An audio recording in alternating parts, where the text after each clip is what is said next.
नमस्कार, कैथल खबर से मैं विक्रम यादव। आज हमारे साथ गांव रसीना के किसान, प्रगतिशील किसान हैं महेंद्र रसीना, वो मौजूद हैं। और आपको बता दें कि देश के प्रगतिशील किसानों में इनका नाम आता है।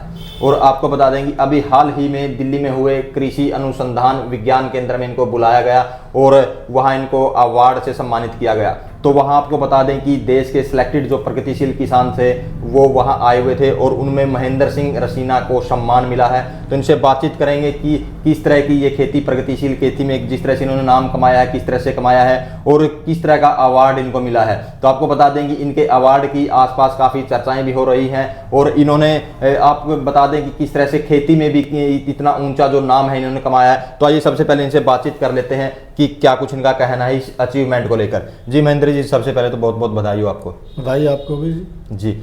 तो मतलब जैसे प्रगतिशील खेती में आपको जो मिलेनियर फार्मिंग ऑफ इंडिया का जो अवार्ड है उससे सम्मानित आपको किया गया है। तो किस तरह का आपको सम्मान मिला है और किस तरह आप सिलेक्टेड प्रगतिशील किसानों में आए? देखो जी, मैं शुरू से ही मैं आपकी थोड़ी सी कहानी चाहता हूँ। मेरा नाम महेंद्र सिंह रसीना जी, अपना जिला कैथल है जी। मैंने जब पढ़ाई छोड़ी तो किसी कारणवश कोई घर के वश छोड़ी थी। किसी कोई जिद हट हो गया था परिवार के साथ, तो उससे 89 में मैंने पढ़ाई छोड़ दी थी। 89 में खेती में आने के बाद फिर मैंने सोचा भी खेती में तो आ तो गए हैं परिवार के साथ। हमारे जो बुजुर्ग थे, जो बड़े भाई, सब में छोटा भाई मैं हूँ, हम 5 ब्रदर हैं जी। उसमें सबसे छोटा हूँ मैं। बाकी का सब अलग अलग बिजनेस है। खेती ही हमारा एक पुश्तैनिक धंधा था शुरू से ही। उसके बाद तो हमने जो भी कुछ हासिल किया सब ने अलग अलग काम किया। तो उसके बाद मैंने हट के काम किया। थोड़ा रुचि भी थी खेती में। तो रुचि उस टाइम थी, मैं थोड़ा थोड़ा काम अलग से हटना कर रहा था। जो हमारे पिताजी थे जी, अब तो नहीं है, 2002-3 में गुजर गए थे। तो उन्होंने भी मेरे को मना नहीं किया किसी भी काम का करने का, कोई ज़मीन हट के करने से। तो हट के काम करने से फिर जैसे हमारे एडीओ होते थे शुरू में ब्लॉक लेवल पे, तो उसके बाद हमारा केवी के कैथल था। तो केवी के कैथल में मैंने जाना शुरू कर दिया। तो वहाँ से फिर मैंने केवी के कैथल से अपनी कुछ वहाँ की ट्रेनिंग चलती थी किसानों के लिए। तो बाहर भी घूमना था, दूसरी स्टेटों में भेजते थे या कुछ भी करते थे। अपना डिपार्टमेंट, अपना जो कृषि विभाग है, तो हम बाहर गए भी खेती कैसे करना है, बाहर की चीज़ें देख के, फसल को देख के हमने फसल कैसे निकालनी है। हमने जैसे हम पहले परंपरागत काम करते थे, जैसे काम खेती होती थी, उससे हट के काम करने में हमने खेती के नए नए बीज, नए नए टेक्नोलॉजी या नए उसे उत्पाद डबल करना है, या फिर उससे कुछ पैसा बिजनेस के टाइप में खेती करनी है भी, कैसे कमाई करी जाए। जैसे एक दुकानदार छोटी सी शॉप खोल के अपना बिजनेस स्टार्ट करता है जी। तो हमने काम किया उसके साथ, काम करते करते तो हमारा एक प्रगतिशील किसान क्लब कैथल एक 2000 में अपना रजिस्टर्ड था, उसके हम मेंबर बन गए। तो हमने फिर जब केवी के अपना ट्रेनिंग शुरू कर दी, हम पर मंथ अपना मीटिंग करते थे प्रगतिशील किसान क्लब के, हम जितने भी सदस्य थे। तो हमने उसमें रुचि दिखाई, बाहर घूमे। जैसे स्टार्टिंग में कोई नए बीज सीड लाना, उसे अपने खेत में उपलब्ध करना, किसानों को दिखाना, किसानों को नए बीज उपलब्ध करवाना, जो आसपास के पड़ोस के अपने जितने अपने किसान थे। तो फिर हम दूसरी स्टेट में जाना शुरू हुआ। जैसे मैं कृषि विभाग ने अपने सरकार ने महाराष्ट्र, गुजरात, तमिलनाडु दूसरी स्टेट में किया। तो उस टाइम हमारे पास गन्ने की खेती थी जी।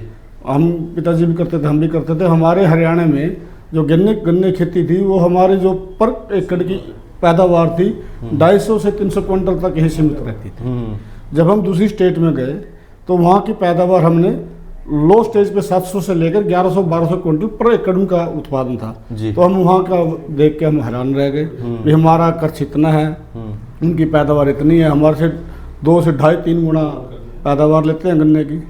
पर हमने भी सोचा, यह काम करना शुरू कर दिया। फिर यहाँ पे हमारे एक अपना कटारे जी अपने डीसी होते थे जी, धर्मवीर सिंह जी अपना जब एमडी होते थे शुगर मिल के जी। एक नई विधि आई, गड्ढा विधि, पिट मेथड बोलते हैं गन्ने की।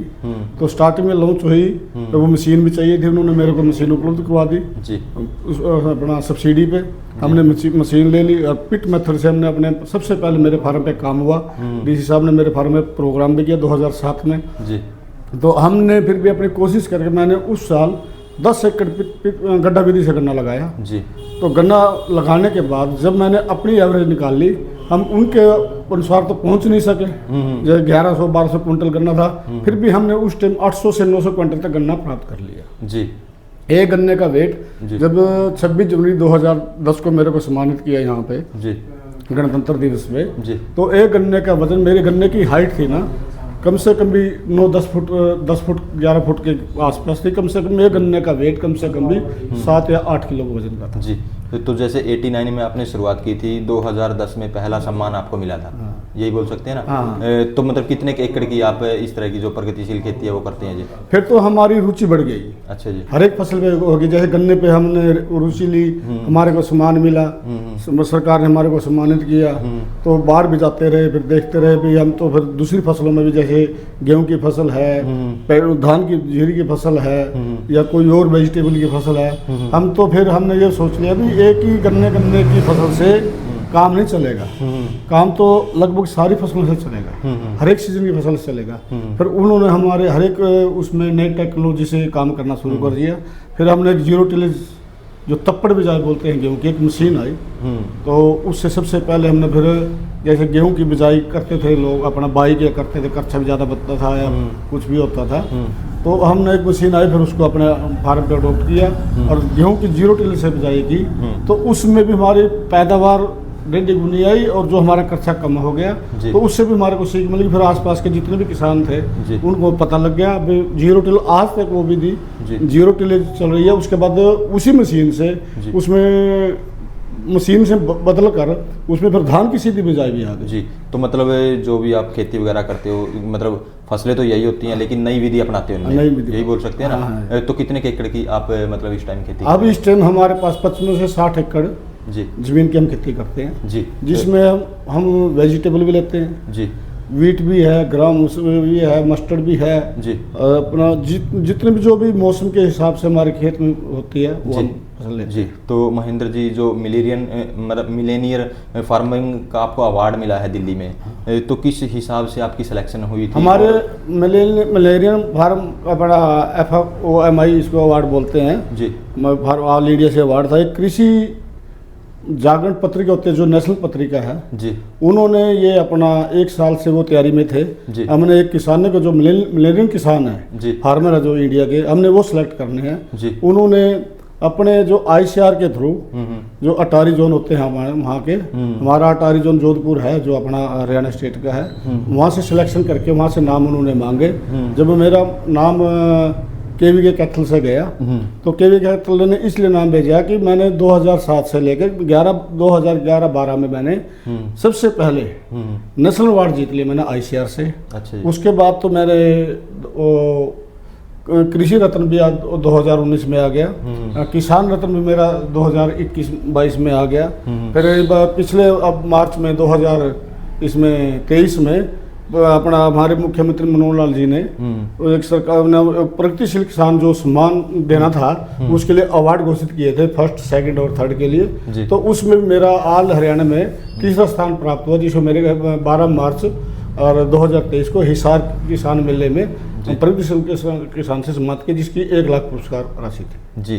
तो जैसे इंडिया लेवल की ये प्रतियोगिता थी, उसमें आपका नाम मतलब कैथल से सिर्फ आपका ही आया या पूरे हरियाणा से कितने थे? नहीं, हरियाणा से तो काफ़ी थे मेरे पास। तो मेरे साथ मैंने कल वहाँ देखा है 6 तारीख को जब अवार्ड मिला जी, तो वहाँ पे मेरे 2-3 साथी थे, जो और एक फरीदाबाद डिस्ट्रिक्ट से था जी, एक भिवानी डिस्ट्रिक्ट से था जी, जो मेरे को तो वही मिली है। यानी ऑल इंडिया और जितनी भी स्टेट थी जी, वहाँ से सभी स्टेट से जी, वहाँ से लगभग मिलेनियर किसान उन्होंने चुन रखे थे जी, और वो इसलिए चुने थे जी, जैसे उन्होंने मेरा नाम वहाँ ऊपर भेज दिया तो कृषि जागरण पत्रिका मेरा नाम गया।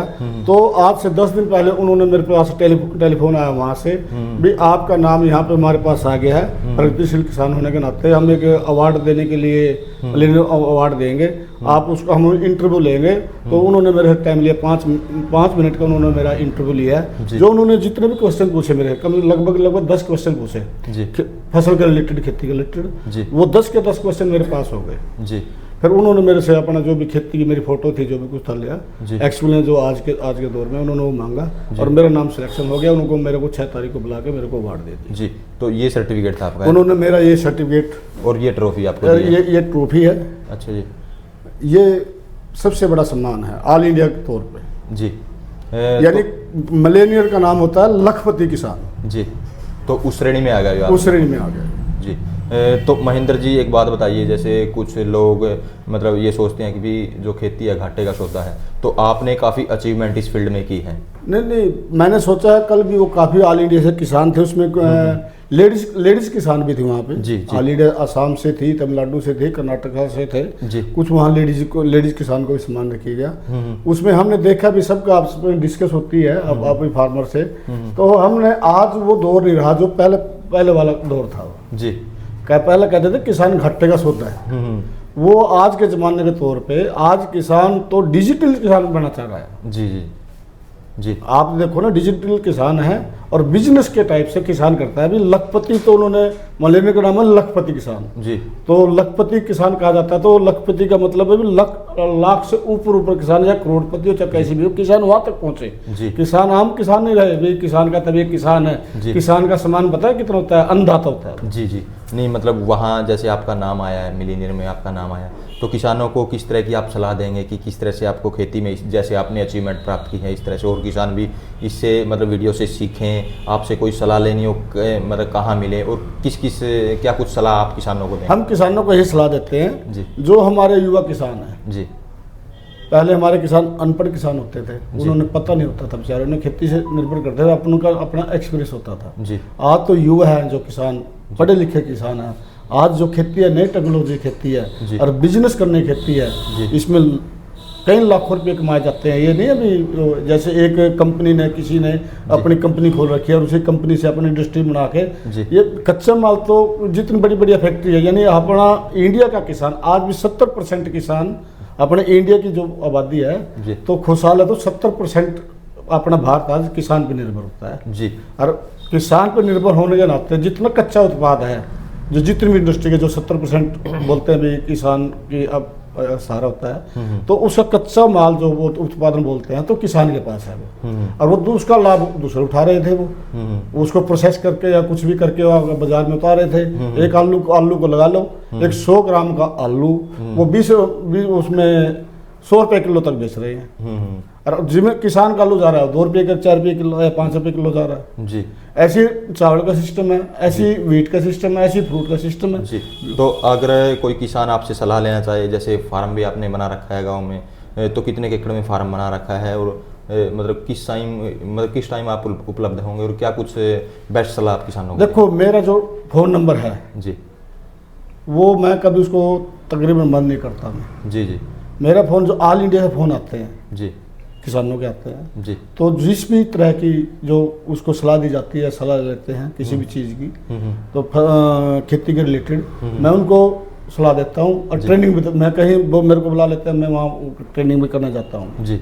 तो अगर आपके फार्म की बात की जाए, क्या कुछ इस टाइम आपके फार्म पर उपलब्ध है वेजिटेरियन या फसलें? इस टाइम मेरे फार्म पे इस मौसम की जो भी है वेजिटेबल, जितने भी वेजिटेबल हैं, बाग है, बगीचा है, जो इस टाइम वीट है, मस्टर्ड है, पल्सीज है, जी जी, जो भी मौसम के आधार पर जो खेती होती है वो इस टाइम मेरे फार्म में। डायरी है, यानी किसान का एक सपना होता है भी अगर किसी किसान के पास डायरी नहीं है ना, खेती मत करो। जी, बहुत बहुत धन्यवाद जी। जी, तो ये थे हमारे साथ महेंद्र रसीना, जो प्रगतिशील किसान है और जिनको आपको एक बार फिर बता देते हैं कि मिलेनियम फार्मिंग ऑफ इंडिया का जो अवार्ड है इनको मिला है। तो इनके फार्म की भी एक दिन हम विजिट करेंगे, वहाँ भी जाकर आपको दिखाएंगे कि किस तरह की ये प्रगतिशील जो खेती करते हैं। तो इस वीडियो को ज़्यादा से ज़्यादा शेयर करें, लाइक करें, कमेंट करें, ताकि ज़्यादा से ज़्यादा लोगों तक ये मैसेज पहुँच सके।